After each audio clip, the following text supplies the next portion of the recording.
E aí pessoal, beleza? Tudo tranquilo com vocês? Sejam muito bem-vindos ao canal. Eu sou o professor Thiago Ferreira, sou professor de Biologia e eu preparei nessa aula uma aula sobre carboidratos, certo? Então fica até o final, que aí eu vou dar ali no finalzinho uma dica extremamente importante para você se sair bem na sua prova, no seu vestibular, no Enem, na sua escola, certo? Se você ainda não é inscrito no canal, se inscreva. Tá? Para você receber aí toda semana um conteúdozinho, uma videoaula nova sobre biologia. Bora para nossa aula? Bom, pessoal, a ideia aqui é que você termine a aula entendendo o que você precisa da área de biologia a respeito de carboidratos, tá? Não vamos se aprofundar em nada aqui relacionado à parte química. Primeira coisa que vem à cabeça quando você fala de carboidratos, aquela pratada de macarronada ou aquele purezão de batata, tudo que envolve, né, massas, são alimentos ricos em carboidratos. E você não está errado, tá? Então toda vez que você coloca alguns tipos de cereais, alguns tipos de grãos que você come, por exemplo, arroz, macarrão, tá? Você come ali um purê de batata, tudo isso daí você está comendo carboidrato, certo? E o que são os carboidratos? Os carboidratos são o primeiro grupo de compostos orgânicos que a gente estuda dentre os 5 compostos que existem: carboidratos, lipídios, proteínas, vitaminas e ácidos nucleicos, certo? E você pode encontrar no corpo, no texto da sua questão, 2 outras formas de dar nomenclatura a um carboidrato. Ou você vai achar como glicídios ou simplesmente como sacarídeos. O nome açúcar é uma nomenclatura popular, então nem todo... na verdade, foi criado essa nomenclatura devido à maioria dos carboidratos apresentarem um sabor adocicado, mas nem todos os carboidratos têm esse sabor doce, então ficou apenas como um dito popular, certo? E aí, como que eu reconheço um carboidrato analisando um pouquinho da química dele? Todo composto formado obrigatoriamente por carbono, hidrogênio e oxigênio, certo? Aí eu já vou ter ali um carboidrato. É importante que você saiba certinho se ele está formado por esse ou por outro elemento? Sim. Vocês vão perceber que quando a gente analisar os demais compostos orgânicos, você vai se deparar com alguns tipos de elementos que configuram a formação, a estrutura química daquele composto. E aqui é bem taxativo: carbono, hidrogênio e oxigênio. Só tem uma exceção, que é um carboidrato, a quitina, que nós vamos falar mais para o final da aula, que tem ali nitrogênio na sua estrutura, certo? Beleza. Quais são as funções que eu encontro dentre todos os grupos de carboidratos? São apenas 2. Ele pode estar exercendo uma função energética ou uma função estrutural. Eu coloquei aqui 2 nomes que para mim ajuda para eu poder saber certinho ali diferenciar essas funções. Por quê? Quando eu falo que a função energética ela é primária, significa dizer que quando o carboidrato entrar dentro do seu organismo, passar pelo processo de digestão e ele estiver pronto para ser consumido pela célula, a célula de cara já vai utilizar ele como fonte primária de energia, certo? Então ela já vai estar usando como um combustível para as atividades metabólicas. Agora, quando você fala de reserva, significa dizer que o excesso de carboidrato que está entrando dentro do seu organismo, ele vai ser armazenado, ele vai ser estocado para uma emergência próxima. Entenderam? Conseguiram perceber isso daí? Quando eu falo de função estrutural, eu também tenho 2 formas de entender isso aqui. Então eu tenho a função básica de estrutura mesmo. Exemplo, a celulose fazendo parte da parede celular das plantas, das células vegetais. Agora, quando eu falo de constituição, é porque faz parte de uma molécula. Então eu vou encontrar aqui um carboidrato com função estrutural formando ali, auxiliando na formação de uma outra molécula chamada de ácido nucleico. Então, o nucleotídeo que formam os ácidos nucleicos, eles vão ter ali dentro um carboidrato que é essencial para a constituição daquela molécula. Não sei se vocês conseguiram perceber. A celulose aqui em cima, ela é única e ela é totalmente utilizada dentro ali da parede celular. Agora, a pentose, que é o carboidrato aqui nessa outra função, ela é essencial para se formar um outro composto orgânico, tá? Então fica muito bem, espero que você tenha compreendido, tá? Como que a gente classifica o carboidrato? Todos os carboidratos, eles são classificados de acordo com a quantidade, a presença e a quantidade das suas unidades básicas. E qual é a unidade básica de um carboidrato? É o que eu chamo de monossacarídeo, ou simplesmente sacarídeo. Então essa aqui é o mínimo que você tem que encontrar em uma molécula um pouco mais complexa quando você fala de carboidrato. As outras duas classificações são oligosacarídeos. Oligo quer dizer pouco, sacarídeo, carboidrato. Significa dizer que eu tenho poucos carboidratos formando essa estrutura. Qual carboidrato formando essa estrutura? O monossacarídeo. Então a contagem a partir do oligosacarídeo será baseada no número de monossacarídeos. Então, por exemplo, eu vou ter o menor oligosacarídeo apenas 2 monossacarídeos. Aí eu chamo ele de disacarídeo. E aí eu posso ter o de 3, o de 4, o de 5, até uma média de 10 sacarídeos. Beleza? Entenderam isso daí? Tranquilos. E o outro grupo são os polissacarídeos. Aqui eu já tenho a formação de centenas de monossacarídeos numa mesma estrutura.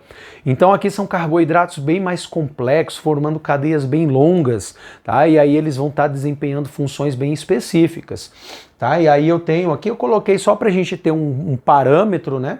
Mas vai ser ali a partir de 11 sacarídeos. A ideia é você sair dessa aula sabendo diferenciar cada um dos tipos de carboidratos que eu encontro aqui, tá bom? Então bora para cá, porque aí nós já vamos trabalhar em cima do primeiro grupo, que é o grupo dos monossacarídeos. Mono quer dizer quê? Um sacarídeo.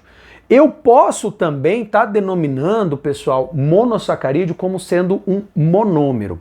Monômero é uma denominação que a gente utiliza para poder estar caracterizando uma unidade básica que vai se repetindo para formar uma estrutura mais complexa. Nesse caso aqui, a estrutura mais complexa ela vai ser o quê? Do oligosacarídeo para o polissacarídeo. Então, se eu falei que tem 2 monossacarídeos aqui, significa que eu tenho 2 monômeros, entenderam? E aí quando eu tenho um certo número de monômeros unidos, eu vou formar um polímero. Então carboidrato, você tem a polimerização de substâncias, tá? Como que eu enxergo para um monossacarídeo? Eu entendo que é um monossacarídeo. Primeiro, na nomenclatura, eles vão apresentar um sufixo chamado de -ose. Então eles têm uma terminação -ose. Tá? O-S-E. E eles têm que ter entre 3 a 7 carbonos. Então a contagem de carbono aqui ela é extremamente importante. E dentro dos monossacarídeos, eles obrigatoriamente irão seguir essa fórmula química básica para a montagem de um monossacarídeo. A partir do disacarídeo, essa fórmula já não vai funcionar, porque aí eu perco moléculas, elementos para poder unir os monossacarídeos, tá? Basicamente funciona assim. O N que você está vendo aqui, ele representa o número de carbonos. Então, se eu quero analisar, por exemplo, o primeiro monossacarídeo que é possível ter, que é o de 3 carbonos, eu coloco o 3 substituindo o N da fórmula. E aí eu posso fazer aquela distributiva, matemática simples, e eu monto a fórmula. Então o primeiro monossacarídeo de 3 carbonos é a triose, e ela vai obedecer à fórmula química. Eu vou colocar aqui, ó. Vamos lá, eu vou colocar o 3, né? Então vai ser, C3H. Então vai ter um 3 aqui também. O 3 vai multiplicar o hidrogênio, vai ficar 3 vezes 2, 6. E o oxigênio, 3 vezes 1, 3. Então eu fecho a fórmula química da triose. E eu faço isso, tá, para todos os outros até chegar na heptose, nas heptoses. Beleza? Percebam que sempre vai gerar uma proporção 1 para 2 para 1. Tá? Então aqui vai ser o quê? C4, H8, O4. E aqui C5, H10, O5. Aí eu tenho a pentose. Nas hexoses, eu tenho que ter 6 carbonos. C6H12O6.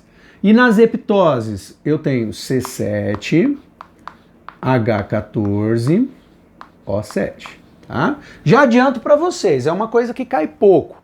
Essa cobrança de nomenclatura cai pouco. Mas é interessante que caso você se depare com um exercício que envolva um pouquinho disso, você está sabendo, certo? Eu preciso, prof, aprender todas as 5 formas? Não. Então, a única que você tem que aprender aqui, que é de relevância para a biologia, porque ela tem uma função importante em atividades biológicas, né?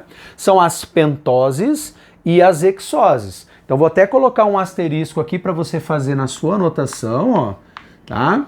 Para você poder saber que essa relação, ela tem a ver com funções. E aí isso é tão importante que eu coloquei elas aqui. Então, quando eu olhar assim, ó, nossa, uma pentose, C5H10O5, tá? Então, você vai ter ela o quê? Desempenhando uma função estrutural. Tá aqui, ó, desempenhando uma função estrutural. Então, você vai colocar, ó, pentoses, elas desempenham aqui uma função estrutural. Beleza? E aí eu tenho 2 tipos, né? Eu tenho a ribose, então vai ser, ó, C5H10O5, e essa ribose, ela vai ser encontrada em um ácido nucleico chamado de ácido ribonucleico. Tranquilos? Beleza? E a outra possibilidade é a desoxirribose. A desoxirribose é C5H10O4. E aonde que eu vou encontrar? No DNA. Então vai ser o ácido desoxirribonucleico. Percebam, ó, que aqui em cima eu sigo a fórmula das pentoses. Só que no DNA, ó, eu tenho um oxigênio a menos. Isso tem a ver com a natureza de ligação que vai ocorrer na montagem da molécula de DNA, certo? O importante é você saber que desoxirribose significa que perdeu um oxigênio. Tranquilos? Função estrutural. E as hexoses, elas vão ser aqueles monossacarídeos formados por 6 carbonos. E aí eu tenho aqui os famosos isômeros químicos utilizados na biologia. Então aqui, ó, vai ter uma relação de isomeria, tá? O que significa dizer que eu tenho? O que é essa isomeria, né? Na verdade, eu tenho uma mesma fórmula química, C6H12O6, e dependendo da disposição de alguns elementos ali dentro, eu tenho uma glicose, ou eu tenho uma frutose, ou eu tenho uma galactose. Todos os 3 aqui apresentam C6H12O6. Beleza? Aonde que eu encontro? Aonde que eu encontro na natureza? Mel, vários tipos de fruta, eu vou encontrar tanto glicose quanto frutose, tá? Na galactose, eu vou encontrar no leite, tá? Dificilmente eu encontro naturalmente a galactose livre para poder ser utilizada. Então ela vai ser quebrada, ela precisa ser quebrada de um composto um pouco mais complexo e logo ela vai ser metabolizada, tá bom? Todos eles vão exercer uma função energética. Então anota aí. As hexoses vão desempenhar funções energéticas, beleza? Eu vou passar para cá e eu vou colocar aqui para vocês uma figura representando as possibilidades que eu tenho em relação à glicose. Já adianto que a glicose, ela vai estar aí um monte de área da biologia sendo explorada de diferentes formas, tá? Ela pode aparecer tanto na forma linear, lá daquela primeira imagem, como ela pode aparecer nessas outras duas na forma cíclica. E na forma cíclica, ela ainda pode receber uma denominação inicial chamada de alfa-glicose ou beta-glicose, que tem a ver com a disposição das hidroxilas, tá? E aí vai estar caracterizando. Mas, prof, por que eu preciso saber isso? Dependendo do vestibular que você for fazer, quando a gente for entender polissacarídeos, o fato da glicose ser alfa ou beta vai influenciar na estrutura do polissacarídeo. Então você tem que ficar ligado em relação a isso. Tranquilos? Certinho? Sai daí. Bom, a ideia desse primeiro quadro, acho que atingir os nossos objetivos, tá? O quadro vai dar uma mudada e aí eu vou vir com oligosacarídeos, polissacarídeos. Bom, a ideia agora, pessoal, é a gente entender, né, a formação e as funções dos carboidratos que são classificados como mais complexos. Então eu tenho dois aqui, dois grupos, os oligosacarídeos e os polissacarídeos, tá? Vou sair da frente rapidinho, porque é interessante que você tenha acesso a essa informação para você montar aí seu esqueminha bem tranquilinho aí no seu caderno, tá? O que são os oligosacarídeos? Oligo quer dizer pouco, sacarídeo quer dizer carboidrato, certo? Fazendo-se uma referência a monossacarídeos. E aí, lá no comecinho, quando eu falei da classificação, são aqueles carboidratos onde eu tenho no mínimo 2 monossacarídeos até uma média ali de 10 monossacarídeos.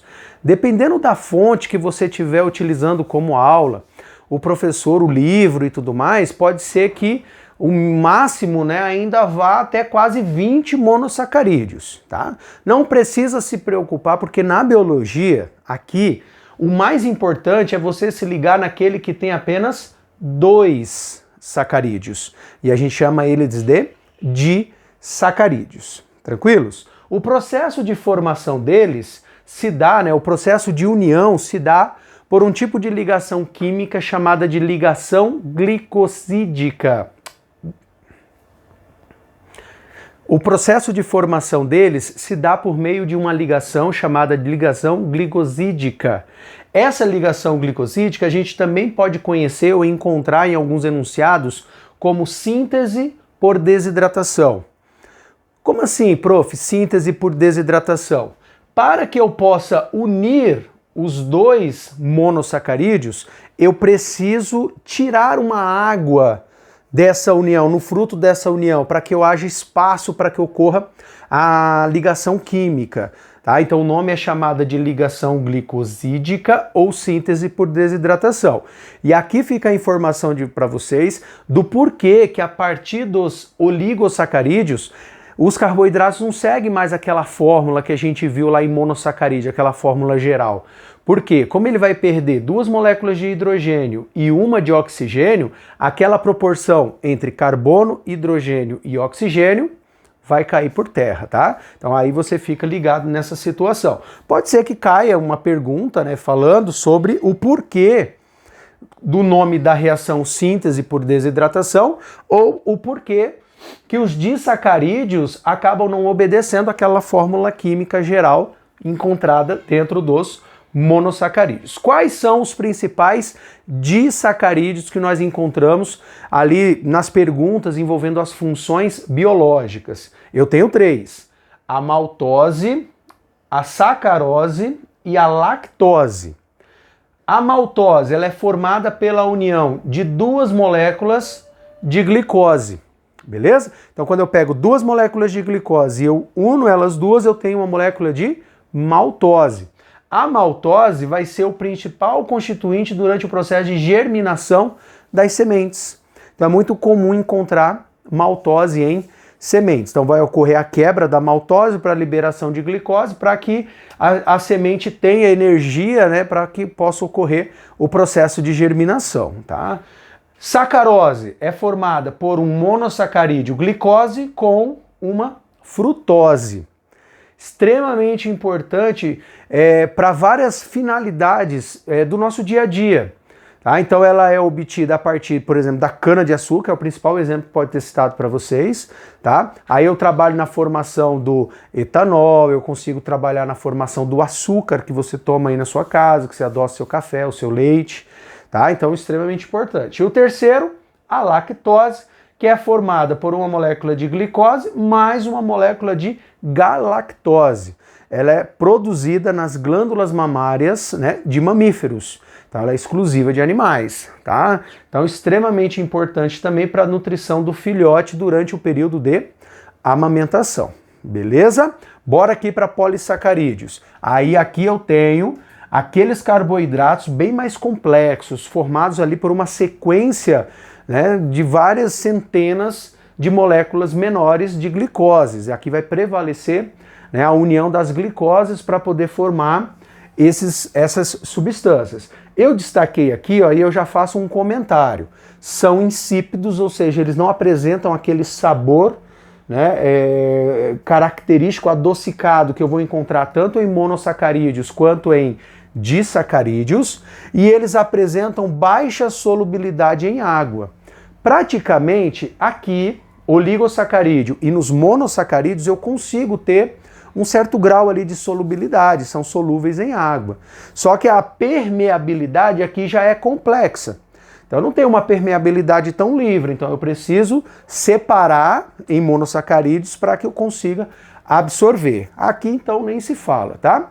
Eu dividi, basicamente, os polissacarídeos são divididos em duas grandes funções. Ou eles podem apresentar a função estrutural, e aí eu destaquei 3 aqui para vocês, tá?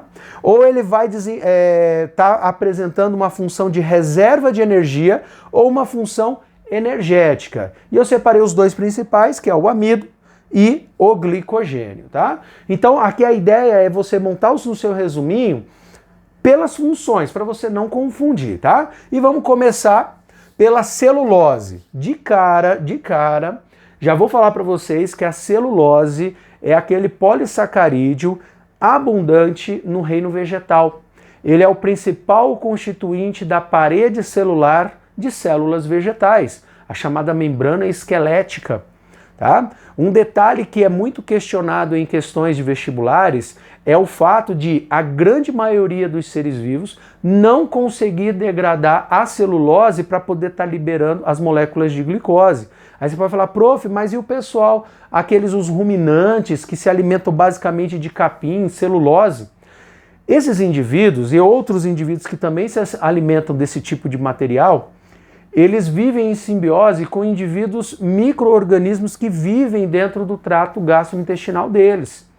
Então eu tenho ali bactérias, eu tenho protozoários que conseguem degradar a celulose, quebrar em partículas menores, e aí esses indivíduos ruminantes conseguem aproveitar essa celulose liberando ali as glicoses. Nós não conseguimos. Então para nós, ela vai ter uma importância na formação das chamadas fibras vegetais, que é de fundamental importância para a motilidade intestinal nossa, para ajudar ali no processo de formação das fezes e no trabalho de motilidade, né, que são são os movimentos peristálticos que vão acontecer na porção final do nosso tubo digestório, ali mais especificamente no intestino grosso, tá? Tranquilos? A quitina. Aqui a gente já entra num grupo especial de polissacarídeos, por quê? Porque eles são nitrogenados, eles apresentam nitrogênio na sua fórmula. Lá no começo a gente falou que os carboidratos apresentavam carbono, hidrogênio e oxigênio. Tanto na quitina quanto no ácido hialurônico, nós temos nitrogênio fazendo parte da sua estrutura.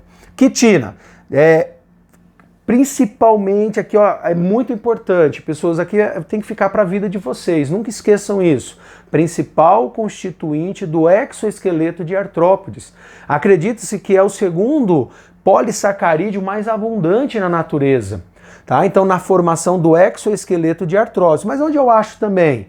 Eu acho também na formação da parede celular de fungos. Eu poderia colocar aqui também na formação da rádula, constituinte da rádula lá em moluscos, em alguns grupos de moluscos, aqueles dentes raspadores. É extremamente importante, beleza? Quitina na nitrogênio, beleza? Ácido hialurônico. Esse daqui não costuma ser tão perguntado. Se você for procurar muitos livros, às vezes ele nem é citado.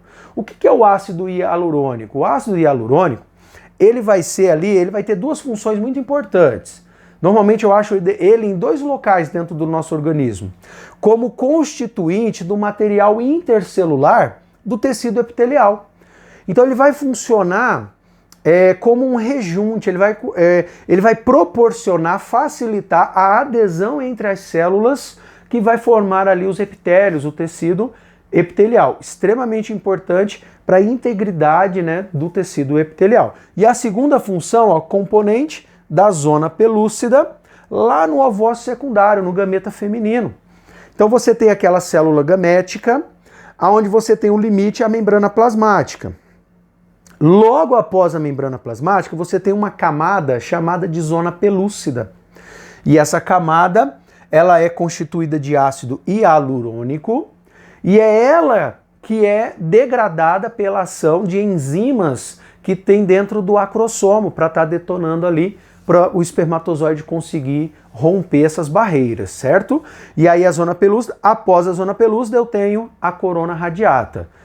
Beleza, pessoal? Então fica aí para vocês essa informaçãozinha extra. Quanto à função energética, eu tenho o amido e o glicogênio. O amido é a reserva energética, né? Reserva alimentar vegetal. Tá? Então é o principal constituinte de reserva para o desenvolvimento do vegetal. Normalmente todas as células produzem, mas o acúmulo de amido em um vegetal ele vai ficar restrito às raízes, caules, frutos. Tá? Então acredita-se que é a nossa principal fonte também de carboidrato quando a gente fala nossa dieta à base de carboidratos. E para a gente poder finalizar a aula, glicogênio, reserva alimentar em animais. E eu também vou encontrar como reserva em fungos e também em cianobactérias. Vamos focar em nós. O glicogênio ele vai estar atuando como sendo uma reserva energética temporária, meio que emergencial. Ela é utilizada normalmente quando o corpo está em períodos entre refeições, que a gente chama de jejum, e ele precisa ali de às vezes uma energia extra, sem que ainda tenha tido uma nova possibilidade de ingestão de alimento, tá? E aí o excesso de glicose no nosso sangue é encaminhado para o fígado, para os músculos, e lá nesse local ele vai ser convertido em glicogênio, e ali ele vai ficar armazenado. Tem que ficar muito esperto porque o excesso de glicogênio, né, o excesso de formação de glicogênio faz formar-se ali, em vez de você estar acumulando glicogênio como reserva de energia, o seu corpo faz uma mágica doida lá para poder converter em gordura, porque armazenar gordura é mais vantajoso para o seu corpo, é mais energético e ocupa menos espaço, tá? O processo de formação do glicogênio dentro do fígado e nas células musculares é chamado de glicogênese. Tá? Então, quando eu começo essa glicose sendo mandada para o fígado, para as células musculares, aí eu vou ter esse evento para a formação do glicogênio. E quando ocorre a quebra do glicogênio para dispor glicose, tanto no fígado para cair na corrente sanguínea, quanto dentro das células musculares, eu chamo essa etapa de glicogenólise. Beleza? Qual é o hormônio que vai estar estimulando esse processo de quebra dentro do fígado? Um hormônio chamado de glucagon. Lá em sistema endócrino, a gente vai estar trabalhando um pouquinho melhor sobre ele. Beleza? Dúvidas aqui, pessoal? Dúvidas desse outro lado? Qualquer problema, volta à aula, vem assistindo com mais calma para estar sanando as suas dúvidas, certo? Mas se mesmo assim ainda ficou algum problema, coloca aqui nos comentários. E por sinal, se você curtiu esse vídeo, eu peço para você que se inscreva, tá? Esse materialzinho aqui, ó, vai te ajudar na sua preparação para o Enem, para os vestibulares, para aquela prova diabólica que você precisa ali na sua escola. Beleza, pessoal? Tranquilos? Eu agradeço muito a presença de vocês. Compartilhe, divulgue nas redes sociais, certo? Bons estudos e fui!